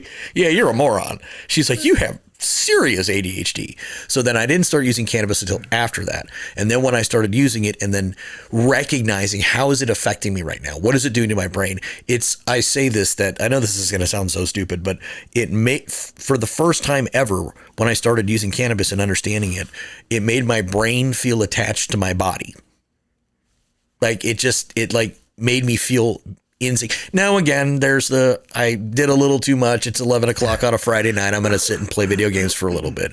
But on a daily, everyday basis, the mind-muscle connection is what it really helps. And it makes me feel grounded and in the moment and present. Well, I think that's what like a lot of veterans, they feel that with the initial onset of like alcohol, right? Yes. Like it just feels like I try to explain to people like they've made life slow down until I was slobbering on myself and throwing up in the gravel. Right. Beating up an embassy mirror. Yeah, beating up an embassy mirror. Right. You name it. So no, I think that there's if you can find value in it, go do it. Yes. As long as it's not self-destructive or hurting anybody else. I'm a big advocate of whether it's exercise, meditation. Like, dude, I've turned into a total hippie. Ever since I've gotten out of law enforcement, 10 years ago, I would say, I would have been calling these people these fucking hippies. Now I'm like, I'm going to ground myself in my garden that I have organic soil and I'm going to smoke my flower. You know what I mean? I've turned into it. And it's like, but I also actually feel the most healthy that I ever have in my life. No, it's amazing. I mean, yeah. Because I'm the same with exercise. I'm like, yeah, I ran 5 miles. I mean, this literally just happened. I ran 5 miles. I can go do a half marathon. Like, so I just know that like myself, I can't, like any kind of substance makes me just want to chase that next level of whatever that substance is giving me. So like, I can't do it. And I think abstinence is right up there with some of this other stuff. But yeah, the seals and the ibogaine thing, it's, I don't know. Like, it'll be interesting to see how it actually fleshes out. I agree. And this is something that I'm going to have to verify whether or not before I release this episode. I'm actually I'm being pre-screened right now for the very first ever PTSD and law enforcement study using whole plant psilocybin. It is based out here. Very first study I've ever in the world. And it's being done by Dr. Sue Sisley with the Scottsdale Research Institute. So I'm personal friends with Sue, which is why she asked me to be in it and also to help tell the story. But I'm being pre-screened for it, so I'm not officially in it until the screening is done. I got to go get blood work done tomorrow. But then I will be in the very first study ever for it. And I've never done anything like that. So this will be all new to me. So I'm not like, I've never experienced mushrooms. I've never experienced anything like that. So we'll see what happens. Well, we can go kick over some cow poop if you want to try it first. We got a couple fields just down south of here, but it's one of these things where it's like, I understand what psilocybin does. And I have friends who swear by it, but at the same time, it's also like, all right, well, here we go. Yeah. It's like, am I going to be that guy with the bad trip? Right. That's exactly the trees come start attacking me. Yes. Yeah. No, dude, 100%. I had just a few days ago, I had a whole screening process that I had to do and all that stuff. So I went and talked to them and they did put my mind at ease on a lot of things. Yeah. But where I was going with that is, dude, when it comes to whatever helps us get over our trauma, our PTSD. And I know that you had some, obviously, from your experiences and all that type of stuff. And I was just like you. I had an extremely unhealthy relationship to alcohol. Like, we're not friends. We're not friends anymore. No, we can't be friends. Yeah, no, it's a toxic relationship. Yeah. I totally feel you on that. And I stopped drinking not for any other reason other than it's just not good for me anymore. Yeah. Like, it does nothing for my life. It does nothing for my body. It does nothing for my mentality. It makes me choose the worst decisions on the planet. That's true. Yeah. So there's like that after school special we're getting into. Listen, kids. This is your brain. This is your brain on drugs. Yeah, no. But then when I discovered cannabis, I mean, I didn't discover it personally, but when I started using cannabis for myself, I saw a world of change. My mentality shifted. My mentality changed, made me more creative. So that's awesome. Yeah. Yeah. I'm a big fan of it. I'm an advocate for it. I'm an advocate for people to just try it. To just try it in a controlled setting when you're safe and all that sort of stuff. So, because there is a lot of hesitancy, particularly with military veterans. Yeah. And veterans are also very scared to go down the rabbit hole of what they're going to discover in their minds. Yeah, don't go to Coachella and try it the first time. Just, maybe in your living room. Right. We can set you up with some decent stuff. Yeah, no, but I am a fan of it for whatever works for people. I'm very libertarian in that respect. Yeah. So even if it's cocaine, fuck it. No, just kidding. So, Morgan, you've given me an hour and a half of your time. I want to talk about what made this drive inside of you. Because you're still going. Yeah. You're still going. Look at all of the life you've lived. I mean, military, contracting, military again, which is just wild to go and do that again. So where are you going now? What's the next evolution? It's a balance, and this is what I hear with a lot of veterans, and especially like the vet bro stuff is like, it's finding your next purpose. Right. And I think a lot of veterans misconstrue what that actually means. Right. So when you join the military, like, what is it? General Order number 1. It's like, I'm an American fighting in the forces which guard my country and our way of life. I'm prepared to give my life in their defense. I'm literally willing to die in the defense of this country. So my job and my purpose are linked. There's no way to have those two. The thing that gives me my paycheck is also my purpose. And then a lot of veterans get out and they say, well, now I got to find my purpose. And they do that same thing. Like, what's the job that's going to give me that purpose? And it doesn't exist. I've never had anybody in corporate America be like, you know what, my purpose is like that's just not how corporate America talks, right? They say, I'm here, I'm doing this job, I like it, I'm helping people, but it also allows me to go on vacation. And so, I mean, for me, it's really been able to stop looking at everything and saying I could have done more, and saying I want to be present. Like I actually want, my dad wasn't around, so it's nice to watch my kids grow up. And every once in a while I'll be like, oh man, that was pretty cool. I take my kids golfing and they hit a good shot or something. I'm like, oh man, like my dad missed out on all that stuff. So my drive right now is to try to turn those tiny humans into decent adults.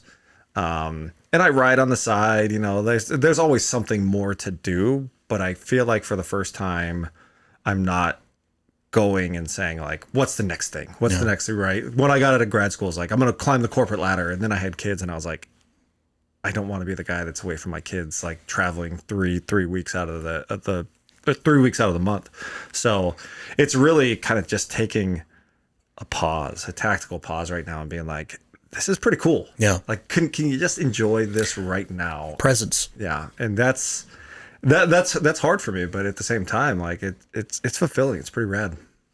When you have the right dynamic and you've met the right lady and you've got some decent kids that aren't total assholes yet, that's a huge win. Yeah. I've got a couple of those right now, unfortunately. So they're older and out of the house, but no, that's good.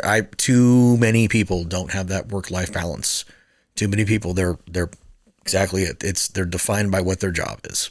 Yeah, and look, dude, I got buddies, and they're probably where I would have been in corporate America, and they're like, "Why don't you do this? Why don't you do that?" And it's like, because like I have everything I need, and if I have everything that I need right now, and I can actually just be calm about it, then later on in life I can write a novel that doesn't start with the F word and talk about my bowel movements, or maybe I can write the next amazing novel. But right now, like it's just kind of cool to pause for a bit.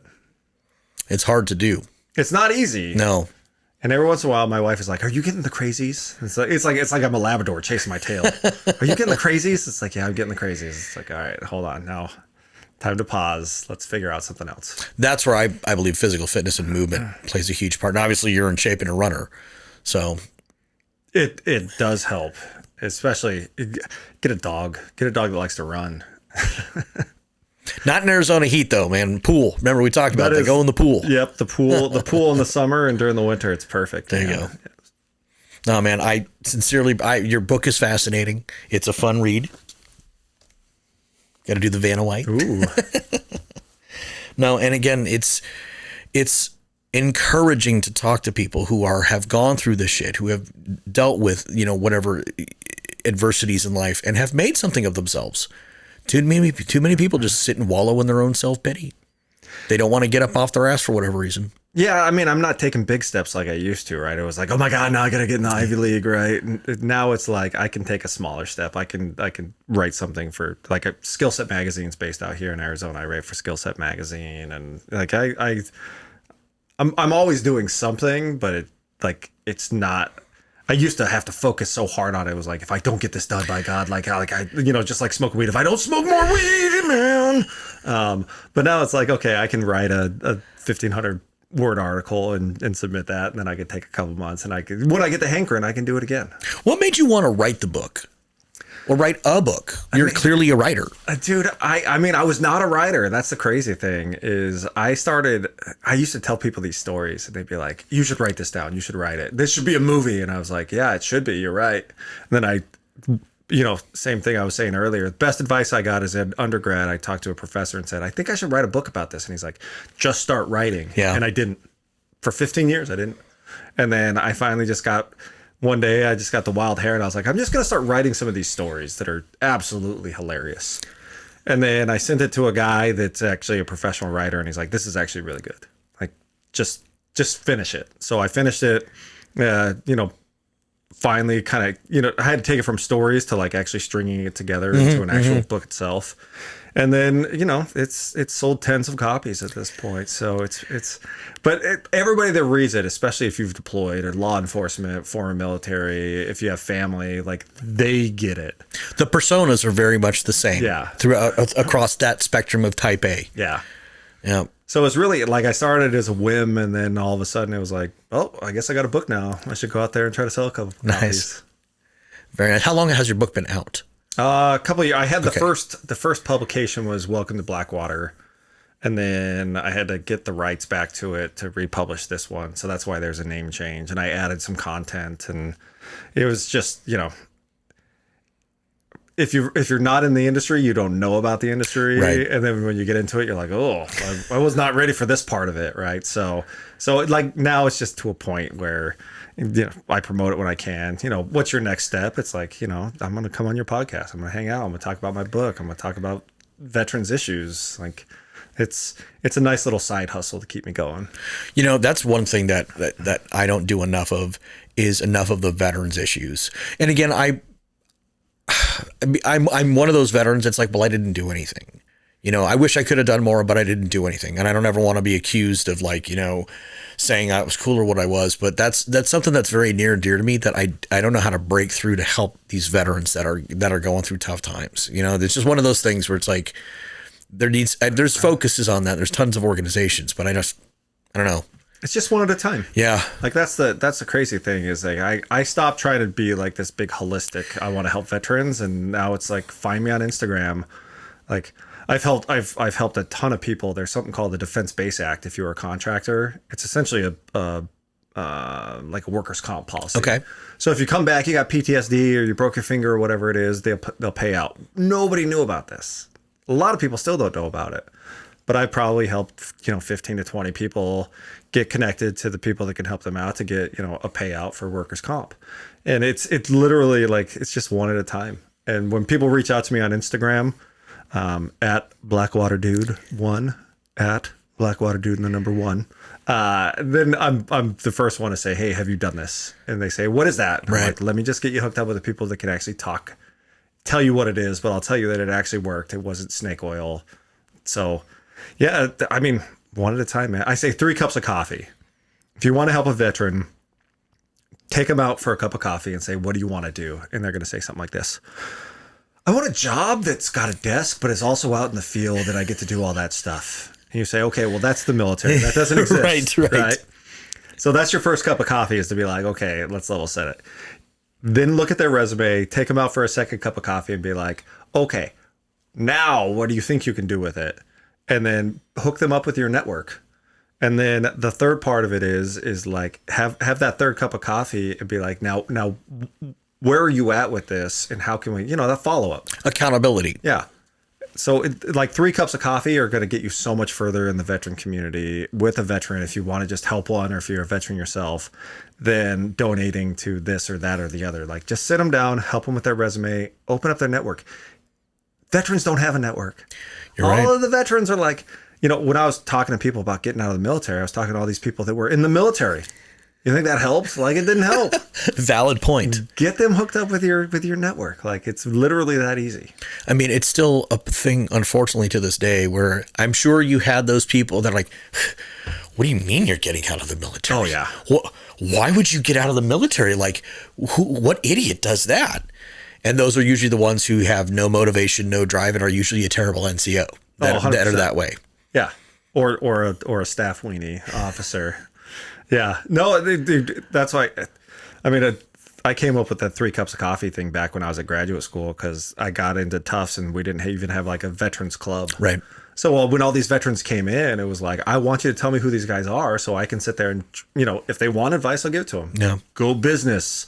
If you want to be in government service, this is what you would study. Like this is how you do it. That's very, very crucial information. Yeah. There's no focus on that.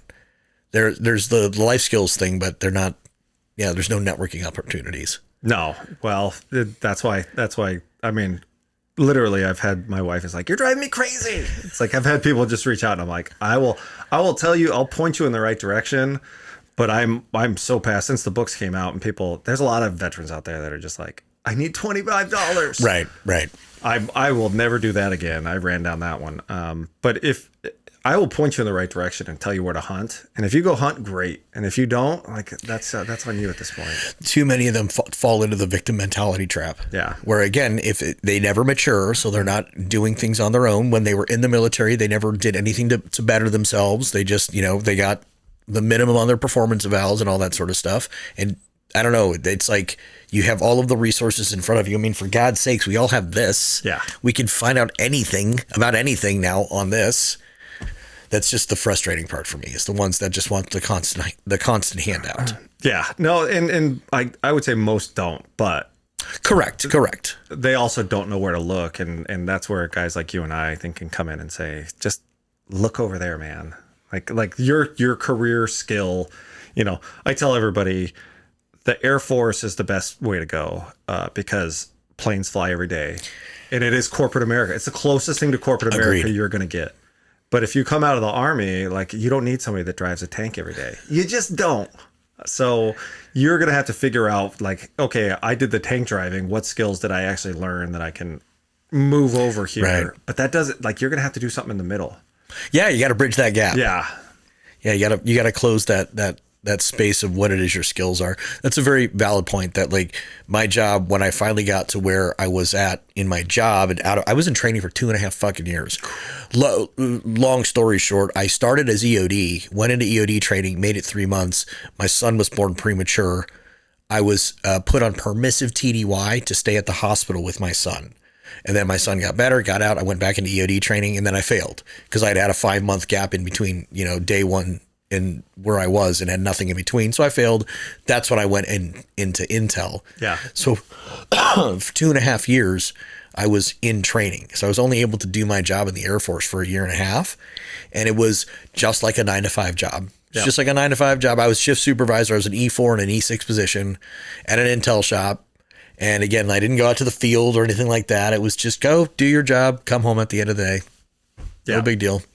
No, dude, I everybody that I talked to that got out is like, man, I wish I would have went in the Air Force. He's like, I've talked to so many people that are like, I was in the Air Force and I was like, I'm going to start this little company on the side. And they were like, let me help you. And then, like, in the Army, they're like, what do you mean you want to take a class in college? Right. Yeah. So, I mean, definitely, it's why I went to college every time, right? It's like, I knew the military stuff, but once I decided I didn't want to go into the CIA, I was like, I need to learn something to take what I have from the military and put a business wrapper on it and say, now I can do business. Yep. So, Yep. and it sucks, dude. It does. It sucks, but it doesn't suck any worse than some of the shit you already did. A job is a job. Yeah. Yeah.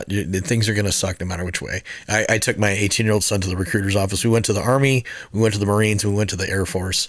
And it was so funny at the end of that day, we just hit all three of them. At the end of the day, he goes, the Air Force office was the nicest office. I said, yeah, I know. I know. They can afford the air conditioning. They can afford the nice clothes and all that stuff. So, no, but just it definitely was. The cool thing is that I got to work with Joint Services and Intel, but you only worked with Army, correct? Did you have an NSA component or anything like that? No, for the most part, yeah. I mean, we would always, like, where we were sending stuff was always joint, but where I was at was always just... You were sending stuff back to the GR suck. I was. I know. It's the funny part is, like, I was on the opposite end of that side.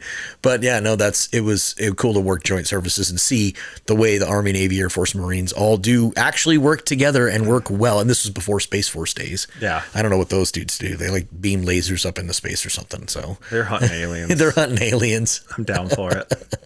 They're coming soon. That's the next evolution happening in this world, right? Why not? So might as well. I had somebody ask me, like, if you could live at any time, when would it be? I'm like, dude, right now. Like, we got AI coming, we got all this other crap that's going on. Like, we've got our war. Like, right now is the craziest time to be alive, man. Why would you want to go somewhere else? I cannot believe what's happening with AI, and especially like with what we're allowing it to touch in our government right now. Yeah. No, I agree. That's Skynet. There was a couple movies made about it. There was a Terminator, that went and killed everybody. Yeah. Like, I don't know. We should probably pay attention to that. In 1984, that little book. So that's totally irrelevant to today.